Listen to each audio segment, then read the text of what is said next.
Types of educational opportunities discrimination. This is in the Justice, from the Department of Justice, Civil Rights Division. The Civil Rights Division Educational Opportunities section enforces several federal civil rights laws, which prohibit discrimination on the basis of race, color, national origin, language, sex, religion, and disability in schools and institutions of higher education. Below we describe the types of cases we address.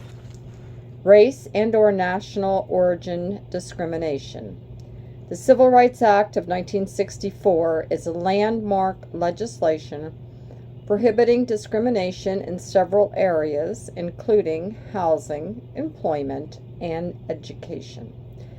The sections of the Act relating to education are Title IV, which authorizes the Attorney General to address certain equal protection violations based on race, color, national origin, sex, and religion in public schools and institutions of higher education. Title IV, prohibiting discrimination by recipients of federal funds on the basis of race, color, and national origin. And Title VI, permitting the United States to intervene in pending suits alleging discrimination. Additionally, the Equal Education Opportunities Act of 1974 prohibits, among other conduct, deliberate segregation on the basis of race, color, and national origin. The Educational Opportunities section is involved in numerous desegregation lawsuits against public elementary and secondary school districts, as well as one state higher education system where we seek to ensure the state-sponsored segregation is eradicated. Additionally, each year we're involved in numerous investigations and cases addressing discrimination and harassment on the basis of race and national origin.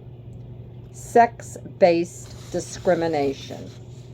Title IV of the Civil Rights Act of 1964 authorizes the Attorney General to address certain equal protection violations based on sex, among other bases, in public schools and institutions of higher education. In addition, Title IX of the Education Amendments of 1972 prohibits discrimination on the basis of sex in education programs and activities operated by recipients of federal financial assistance. Pursuant to these statutes, the Educational Opportunities section works to ensure that all persons, regardless of their sex, are provided equal educational opportunities. The section's work includes addressing sex-based discrimination, including sexual harassment, harassment based on not conforming with gender stereotypes, and unequal athletic participation opportunities for students. Religious discrimination. Title IV of the Civil Rights Act of 1964 authorizes the Attorney General to address certain equal protection violations based on religion, among other bases, in public schools and institutions of higher education. The Educational Opportunities section works to ensure that all persons, regardless of their religion, are provided equal educational opportunities. The section's work includes addressing discrimination and harassment on the basis of religion and spans all religious affiliations. English language learner students. The section is charged with enforcing the Equal Educational Opportunities Act of 1974, EEOA. Section 1703 of the EEOA requires state educational agencies, SEAs, and school districts to take action to overcome language barriers that impede English language learner students from participating equally in state and district educational programs. As part of its efforts to enforce the EEOA, the section investigates complaints that SEAs or school districts are not providing adequate services to ELL students or are failing to take appropriate action in other ways.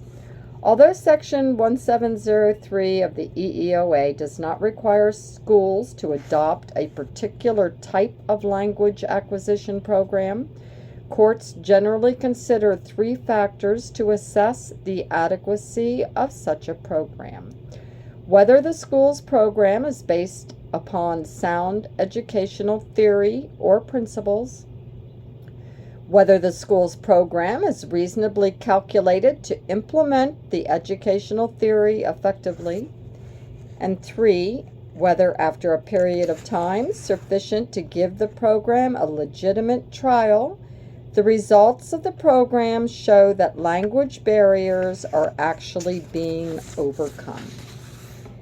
Examples of conditions that may violate the EEOA include when a school district or SEA does the following: fails to provide a language acquisition program to its ELL students or fails to provide adequate language services to its ELL students. 2. Fails to provide resources to implement its language acquisition program effectively. Example, an ESL program lacks ESL teachers or ESL materials. 3. Fails to take steps to identify students who are not proficient in English. 4. Exits ELL students before the students acquire English proficiency from ELL services. 5. Fails to communicate meaningfully with non-English speaking or limited English speaking parents and guardians of ELL students by not providing such parents and guardians with written or oral translations of important notices or documents. 6. Fails to provide language acquisition assistance to ELL students because they receive special education services or fails to provide special education services to ELL students when they qualify for special education services. And 7, excludes ELL students from gifted and talented programs based on their limited English proficiency. Disability discrimination. The Educational Opportunities section addresses disability discrimination in several ways, including through its desegregation cases and its English language learner ELL matters. For example, in the desegregation context, the section examines if minorities are disproportionately under or over identified. In the ELL context, the section ensures that dually identified ELL and special education students receive all services to which they are entitled. The Americans with Disabilities Act, ADA, was enacted in 1990 to address discrimination against persons with disabilities.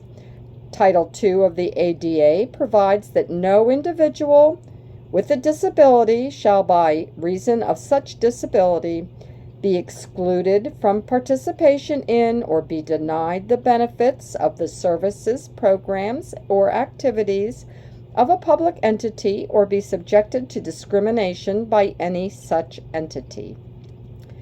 Title III of the ADA prohibits discrimination on the basis of disability in public accommodations such as schools operated by private entities.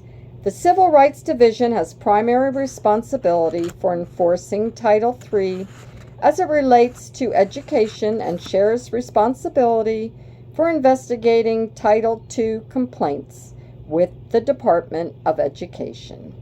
Section 504 of the Rehabilitation Act of 1973 prohibits the exclusion, the denial of benefits, and discrimination by reason of disability in programs or activities receiving federal funds. OCR has primary responsibility for enforcing Section 504's provisions with respect to its recipients of federal funds. The Americans with Disabilities in Education Act, IDEA, requires states and local education agencies to provide a free and appropriate public education to children with disabilities. The Department of Education has primary responsibility for enforcing IDEA. The Civil Rights Division gets involved in 504 cases through referrals from the other federal agencies, complaint investigations, or compliance reviews of recipients of DOJ funding, and in 504 and IDEA cases through participation in pending lawsuits.